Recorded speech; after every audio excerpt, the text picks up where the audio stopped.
Sim, and congratulations for being with us. We're very excited to have you, to be able to spend some time with you talking about the Constitution. And all of us really admire, without having heard anything from you, the work you have put into this. And we're very much looking forward to our conversation. I am Robert Allison. I am a history professor at Suffolk University in Boston. And now I'll ask my colleagues to introduce themselves. I'm Jack Barlow. I am a professor of politics at Juniata College here in Pennsylvania. I'm Lindsay Draper. I am Vice President for Diversity, Equity, and Inclusion of the Institute for Wellbeing in Law. And now I will ask you to introduce yourselves and your teacher and tell us where you are from. Nice to meet you. I am Dylan Ramount. My name is James Northrup. And my name is Matthew Shoemaker, and our teacher is Mr. Berner.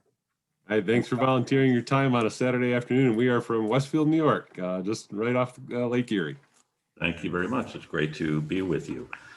And our unit is Unit 2, and the broad question is, how did the framers create the Constitution? And the question you will be probing this afternoon is, what were the major disagreements among the 55 delegates during the Constitutional Convention in Philadelphia, and how were they resolved? And what issues, if any, were not resolved, and what were the consequences? And what changes, if any, should be made to the Constitution? So please begin. Thank you. The foundation of our great country was different than that of any other nation throughout the world at the time. Rather than rebelling against the British for conquest, the U.S. did so in order to maintain and further the freedoms they believed every man should have. The natural rights that we fought so valiantly for and stated so eloquently in the Declaration of Independence are those of life, liberty, and the pursuit of happiness. And it was in the interest of these rights that the U.S. Constitution was created. However, this does not mean that the founders were always in agreement on the Constitution. Anti-federalists, fond of the Articles of Confederation, believed that the Constitution gave too much power to the federal government and it would strip them of the rights they fought so valiantly for to protect. On the other hand, Federalists supported the Constitution as written. They had seen the ills of a weak federal government and how people behaved under it. They believed that because of the many branches of government, the concept of federalism and how power was divided overall, a stronger federal republic would be possible while remaining free of tyranny. However, to get all parties to come to an agreement, the Federalists had some convincing to do. A couple of these came in the form of the Great Compromise and the Election Compromise. The Great Compromise offered representation based on population to integrate some of the Virginia Plan into the Constitution, which of course becomes the House of Representatives. And at the same time, states were given equal representation no matter how small or large the state was, in the form of the United States Senate. This compromise still impacts the United States to this day. Another major disagreement between the delegates was that of slavery. In the original draft of the Declaration of Independence, there existed a section denouncing slavery and its evils, stating that it could not be a part of a country like our own. Furthermore, this issue of the slave trade continued to divide our founders. This issue was left unresolved. Eventually, they settled on the creation of the Slave Trade Compromise, which forbid Congress from attempting to address the problem for 2 decades. It was in these 20 years that we allowed the evil of slavery to fester and grow attached to the Southern economy. It was also in these 20 years that the division between North and South, black and white, was created, and we still see this today. Even in modern day, we still see changes that need to be made to our Constitution. One major example being executive power. Our former and current presidents could not have provided us with a better example of why this process needs to change. In his first 3 days in office, President Joe Biden signed 32 executive orders, and there have been many more since. Donald Trump signed 24 executive orders, and Barack Obama signed 19 executive orders in their first 100 days in office. Our founders never expected nor wanted the executive branch to have this much power. They intended for Congress to be responsible for most of the country's issues. Millions of people are impacted by these quick executive actions, and instability is created for the American people through them. Along with the disagreements between our founders, new issues have sprung up in our current day. Among these issues are abortion, immigration policy, fossil fuel usage, and gun control. These issues, much like those that were left unresolved in the creation of the Constitution, are largely responsible for the division we see today. In order to unify ourselves once again, we must deal with these discretions the Constitution leaves up for debate. In conclusion, there were many major disagreements between the 55 delegates during the Constitutional Convention. However, many of these issues were resolved through compromises. It is in our ability to compromise that allows our diverse nation to step in the direction that is ultimately best for we the people. These compromises have served us well as our country enjoys all the freedoms that our founding fathers aimed to provide to the American people.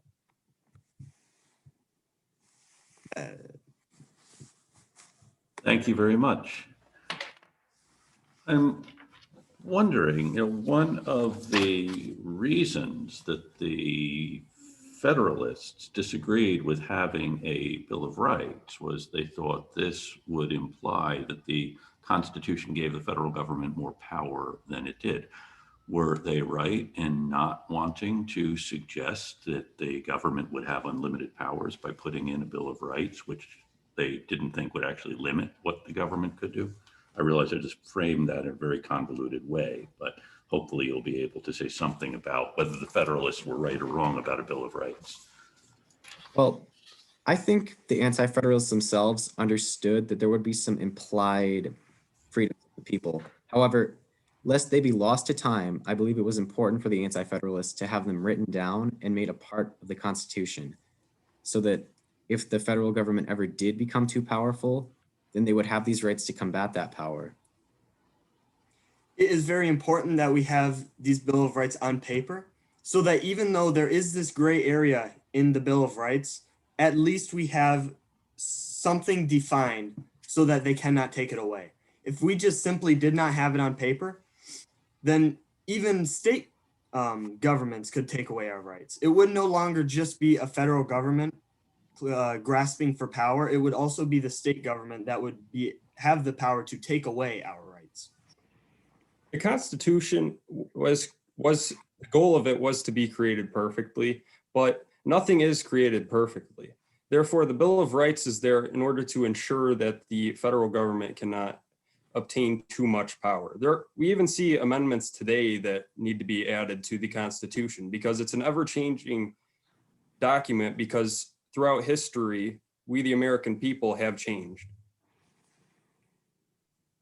So give me an example of an amendment that we need to add now.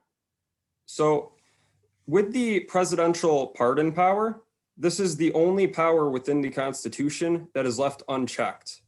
I would propose that Congress is able to obtain a 2/3 vote in order to change the ruling of a pardon. This is strictly just because presidents can abuse this power, and there are really no consequences for this action in the Constitution. Yet another There are also many, so Benjamin Franklin even stated that if you abuse the pardon power, that you should be punished for this. Yet another thing that would be nice to set in stone with the amendment process is that of electing Supreme Court justices. Twice now in American history, we have seen politicians attempt to pack the courts when it was not ruling in their favor, once with FDR and now again with the Biden administration. Along with that, it would be nice to set in stone exactly how far away from the election date a justice can be appointed, and exactly how many votes the threshold should be to approve a justice. Another common issue that we see in modern day is the issue with elections. Though the state government has the control to decide how elections are to be decided, how the process of the election is to go about, there are still conflict between the federal government and the state government with, for example, mail-in voting. So one amendment, hopefully it does not go this far, but if this has to become an amendment, I would suggest it. I would have a voting reform amendment. I would suggest making the election day, federal election for the president, a national holiday, and enforcing the idea that the states have the power to conduct elections how they see fit. Making the election day a national holiday increases voter turnout overall because work will no longer be in conflict with it. Can you tell me what it means to have states conduct elections as they see fit? And specifically, I would tell you, it troubles me as an African American looking at the way some states, and I'm going back all the way to the Jim Crow laws, the white primaries, that scares the crap out of me. Tell me what that meant. Sure, as we can see today with the new Georgia laws, they are seen to help voter ID and they're supposed to suppress voter fraud. Though there are two separate opinions, whether it will help voter fraud or that it will suppress the vote, in Georgia, they have control to conduct elections how they see fit. So the federal government cannot step in and tell Georgia they are not allowed to do so because in the Constitution, it is given to the states. As much as we may like to see a thing like that, obviously everybody wants to see the voting rights expanded of African Americans, of whites, of every race. It's important for people to get their votes out there, no matter what the election causes, no matter if a Democrat is elected, no matter if a Republican is elected. Above all else should be the voting rights of all people. Obviously, gerrymandering has always been a problem, and we still have the federal government there in order to retain a Republican form of government, in order to safeguard these elections to make sure it doesn't get too far out of hand. Thank you. Well, how far is too far? I mean, you know, with the Voting Rights Act, for example, it provided for some federal supervision of states where historically the right to vote had been severely restricted, and cut off entirely for African Americans, of course. Tell me why you think that goes too far, or do you think that goes too far? Well, we can see in so over the course of the Black Lives Matter movements, we have seen in Atlanta, Georgia, they actually tried to break off from the state and form their own individual jurisdiction because they felt that the government wasn't handling their issues correctly, which it was not. But the federal government, so I would say that's too far to try to break off from your state inside due to the election. So the federal government, they need to help the states compromise so they can all come together. We don't need any more division in America today. We already have enough of that, and we need to help the American people come together. And let's not forget that there are state courts and there are district courts and there are circuit courts that can take up state election issues. And if they has to go to the Supreme Court, then that's when they will decide when too far is far enough. Who are we three to say the federal government cannot do this and the state government cannot do that? Sometimes we need to let the judicial branch make their own decision, and that will be set into law at that point. Should the courts be making law? Well, we have seen the Supreme Court. Sorry. You can finish your sentence, Jake. Thank you. We have seen the Supreme Court comment in extreme cases, such as on the topic of racial gerrymandering as far as state elections go. They have forbade that, although they have neglected to touch the concept of political gerrymandering, which kind of creates the same issues. Yet at least the Supreme Court, has made a wholehearted attempt to stop the problem, at least in that sense, where it's blatantly obvious that it's based on race. Well, thank you. Thank you all for your very interesting discussion of these complicated issues. I really enjoyed listening to your introduction, to your discussion of what brought about the convention, what was the crisis going on, and how the fundamental problem that they saw was to protect natural rights. And that was, and then your discussion of the compromise of the Constitution attempting to divide power as a way of protecting natural rights. And then, you handled you handled this very well. And you're clearly thinking about these very important issues. You know, some of them would have occurred to, you know, Madison and his generation. Some of them would not have, but these are the issues you'll be grappling with. And I think that the, you know, knowing about how the Constitution came about, knowing what was behind the decisions made then will help you as you're figuring out what it would be the best way to, if our system needs reforming, to clean up the mess that we're leaving behind for you. So it's a complicated story. I think you did a good, I think I was impressed with the way you're all thinking about this and thinking about it in different ways. It's clear you don't always agree with each other. You don't all agree with us, but as you were saying, what business, what right do you have to question what the Supreme Court does? Well, you have as much right as I do, as anyone does. You know, you're a thinking person and you're a citizen. And so I leave the Republic in your capable hands. So thank you. Yeah, if you want us to, we can mess things up a little more and let you, you know, give you more to figure out. I'm not sure that would be the best thing. I liked that you started with the American Revolution. I think you did a nice job of putting all of that in context and move that through the concerns in the Constitutional Convention.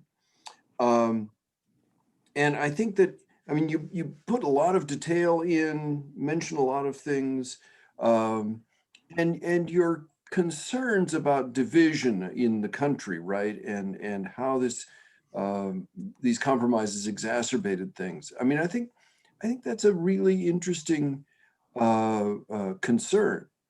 And that, frankly, is a little bit unusual for young people, I think, to be concerned about division in the country, right? It's usually old guys like me who are like, oh, I've never seen people so divided and so on. But you guys, I mean, you have a lively sense of the fact that that people are divided and have been divided and are going to continue to be divided probably. And we have to live in a world where those divisions are real things.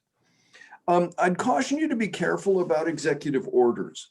The sheer number of them doesn't necessarily suggest a particularly active or particularly inactive presidency. Most executive orders are not independent presidential powers, but are done in accordance with statutes that Congress has passed. And so they are interpreting and carrying out the statutory responsibilities of the president, and it's not an independently granted power by the Constitution. So be careful about that, because that has sometimes become a topic of political discussion, and political discussion is not always accurate discussion.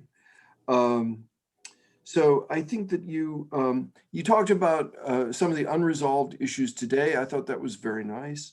So overall, it was a good job. You set a really important foundation for your future conversations about all of these things, because you're going to be talking and thinking about these things for the rest of your life. So this is a wonderful start. Thanks. Thank you. Thank you. So my initial comment is that my first observation was that you each have taken on 2 units as part of this presentation, and this is not an easy thing to do. This has not been an easy year for anybody working in this program. So for you to be responsible for 2 units is something that needs to be acknowledged immediately. So I want to congratulate you on that. And I think in a difficult year, the job that you and your teacher have done, again, has to be applauded. And I want to be sure I start with that. There is a huge piece of me that wants to talk about some other stuff, but I think it is appropriate to say good job to you and good luck. Thank you. And thank you. And I think we all want to give you a round of applause for the work you have put in and the work you'll continue to do. So thank you. Thank you. Thank you for your time again today. Good job. Thank you, Mr. Burnett.